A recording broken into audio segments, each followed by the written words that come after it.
Hi guys, James here from James on Guitar. Thank you for coming to watch. And today I have this vintage guitar, which I purchased for £100. To be fair though, that was in about 2003, maybe 2002. So this is not clickbait, but it's just pushing the envelope a little bit. I didn't buy it just now, but I still think it's a really interesting guitar, and I just wanted to tell you a little bit about it. The first thing to say is I have spent recently £350 bringing it up to playable standard. That was to get the pickups checked and rewired. This bridge pickup wasn't working. I had it sort of cleaned out, serviced, the fretboard all cleaned up, and everything just sort of checked out, and it works the way it should work. So it's actually, over time, cost me £450, but I still think that's a fantastic deal for this instrument. So what is it though? Well, it is a 1979 Ibanez Musician MC 100, which was the entry-level one, I guess you would say, back then in the 70s. They had various other models going up with different configurations, different electronics and different options. So what does this one have? It has two humbuckers, and it's sort of set up like a Les Paul with your rhythm and treble with your rhythm and treble selection switch here, and your two volumes and two tones here. So I think it looks pretty cool. It's definitely not a sort of contemporary look, this natural wood look with the sort of pretend through neck there. It's actually a bolt-on, which you can see here. But maybe as they got more expensive, they did become set through necks, I'm not sure. I like that it's a sort of, feels to me, it does feel like an homage between the Fender and the Gibson. It's Stratty shaped, that bias double cut thing. But then it's got a more Gibson-like headstock. The tuners are more Gibson-like, of course, and the way it's wired up. I think that's really cool. The playability feels way more like a Strat than a Gibson, though. It's not too heavy. Well, no, I say that. It's a chunky piece of wood, but it's not too thick. It definitely has the more sort of Fender sensibility. It's got the sort of comfort cutout here, and the playability of it is great, actually.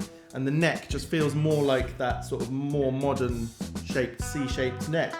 It's actually a beautiful neck, and I think like Ibanez is probably well known for, they've got a lot of shredder type guitars, but this is so playable, and that's what's really got me interested in this guitar. It's not the best sounding guitar that I've got, but it does have its own sound. So I thought I'd just play for a few tones quickly, and so you can see what I was talking about. But overall, if you could pick this guitar up for under about £800 in great working condition, I would say it's pretty worth it. Certainly more interesting to me than the equivalent price guitars of sort of modern era. But let's go for it. This is going to be the neck pickup. Full on.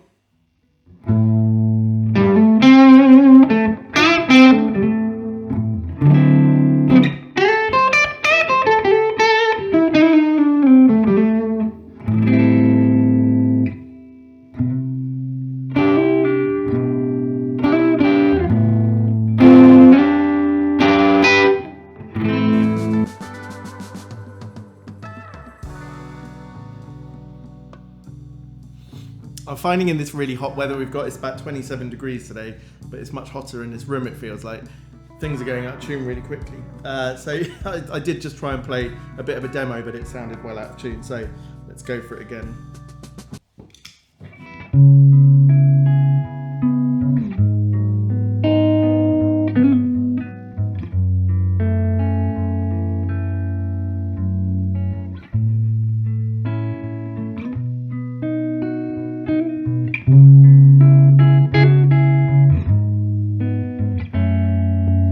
Got a beautiful clean tone. It's pretty heavy on the low end.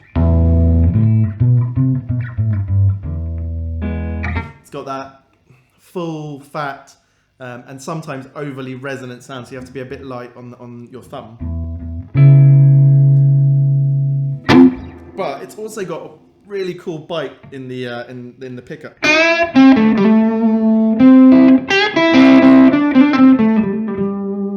that's on a clean setting on my amp, and it's really got some great grit to it.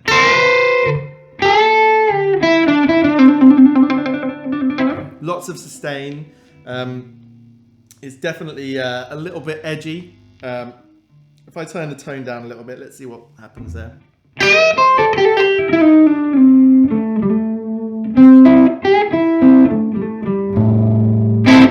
I'm going to turn the treble on the amp down. Let's see if that makes a difference. I'm just finding it a little bit uncomfortable on that top end.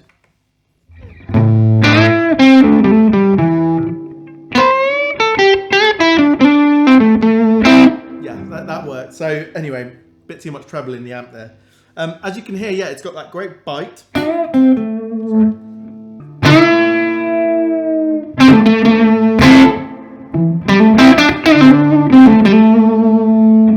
Which I think is great. It's got a lot of character. What it's got in character, it might be lacking a little bit in overall sort of tone, because once we go to the bridge pickup, let's see what goes there.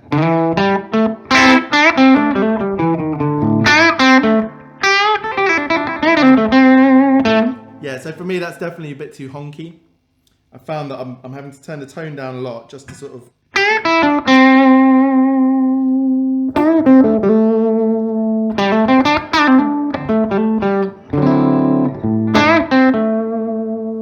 And so I'm not really using the bridge pickup, which is a very common thing for me anyway with all my guitars. And in the middle position, let's see what we've got.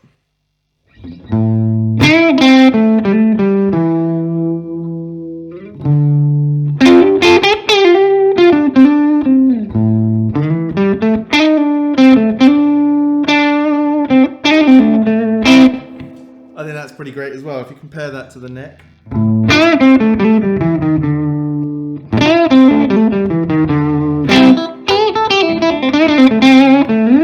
You get some of that more bridge character, but without the weakness of the sort of twangy, honky thing that it's got.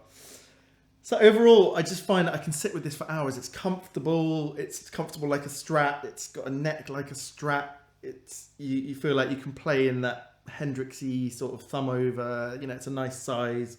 It's got that sort of Gibson bark to it and growl with the humbuckers, and I just love how they're not sort of really smooth sounding humbuckers. They've got a bit of flair to them. So if we just put some, I'm just going to change channel to the lead channel. Let's see what that's like.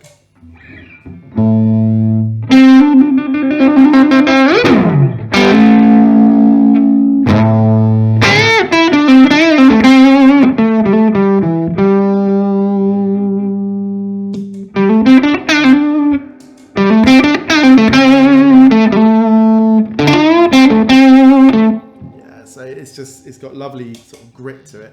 Let's put on a bit of fuzz and a bit of tremolo from the amp.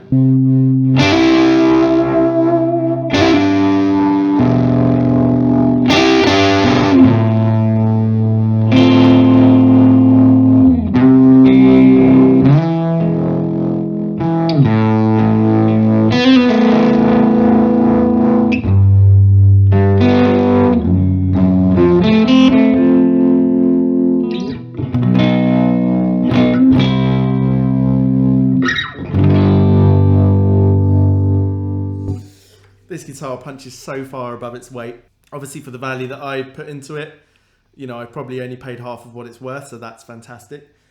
But it's such a clever idea, this best of both worlds thing, the real true playability of an Ibanez stroke Strat guitar. You know, you can really get up here to the top end, and you've got 24 frets, so I think that's pretty cool. But with the ability to sound like a Les Paul or an SG, especially, you know, I've really thought about changing these pickups, so maybe we'll do a video on that. Get some Seymour Duncans, something like that, something that's really hot, a bit more powerful. Maybe keep the neck pickup and change the bridge pickup and see how that works. But I just thought I'd give you a little taster of this. And unfortunately, I don't think you can really pick many interesting guitars up for £100 these days. Sorry if you thought that was clickbait, but you know, you've got to try and get somewhere on YouTube. I suspect this video will just do what the rest of my videos do and languish down there in the few hundred viewings range. But anyway, if you think this was interesting or you like this guitar, please share this video. Subscribe to the channel for more content and give the video a thumbs up. That would be great. And let me know in the comments if you've ever picked up a great bargain. Yeah. Cheers. See you on the next one.